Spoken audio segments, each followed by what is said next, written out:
Hey everybody, Mike here. Real quick review today on the Swingline stapler. This is something we've had in our office for probably close to a decade now. This particular model stapler has been out for probably at least 15 years if I had to guess. We've had this one in my office for about a decade. If you're kind of looking for the stapler that's going to just kind of do its job every time, not ask questions and just do what it's told, I'd say this is probably the one you're looking for. Like I said, this is made by Swingline. This is rated to be able to do up to 160 sheets at a time. I've never personally done that many sheets of paper at once. I've never tried to put together a book. I have done probably 50 to 60 sheets at a time pretty easily, and I actually somewhat regularly. In my office, we do a lot of different blueprints for different jobs. I usually put those stacks of papers together before I take them out in the field and start working my projects. What's nice about the stapler is right here on the base, it's got this handy sticker that shows you how many sheets of paper it can approximately do based on the stapler size. Now, for what I do, like I said, I'm in that 50 to 60 sheet range. That puts me with a 3/8 staple. So that's where this box of staples comes in right here. I like these boss stitch staples. They seem to work the best for me, and I've had less jams with them than some of the other brands out there, and these are readily available in my area. So they come in a pack of 5,000. When you get them out of the box, you get this little section of staples here like this. The one downfall of this thing is it doesn't hold a ton of staples. You will find yourself loading this somewhat regularly if you use this thing quite a bit. Not the end of the world though, it's pretty easy to do. So on the front here, you've got this section here. If you push down on this little button here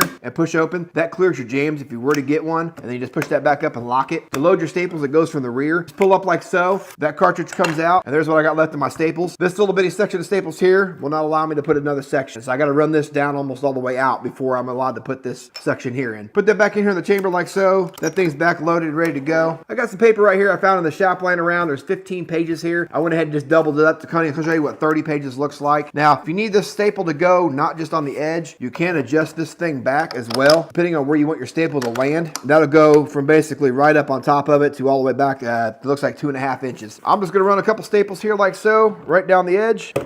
Like that. It's just easy one-hand operation. It takes little to no effort at all to get this thing to staple. You start getting those books that are in that 50 to 60 page range, it gets a little harder, but it's still effortless. I've never had to use two hands on this stapler ever for a staple. It's just that easy. If you're looking for a good reliable staple, like new heavy-duty staples, this might be the model for you to check out. It'll go everywhere from a 1/4 inch staple all the way up to a 3/4 inch staple. That 3/4 inch staple will get you up to that 160 pages if you need it. That 1/4 inch staple is recommended anywhere from 2 to 25 pages. So you really don't even need a small stapler. You could just go this route and be done and not need that little awful stapler that's floating around probably. I appreciate you watching this little review. You guys have a good one. I'll catch you on the next one.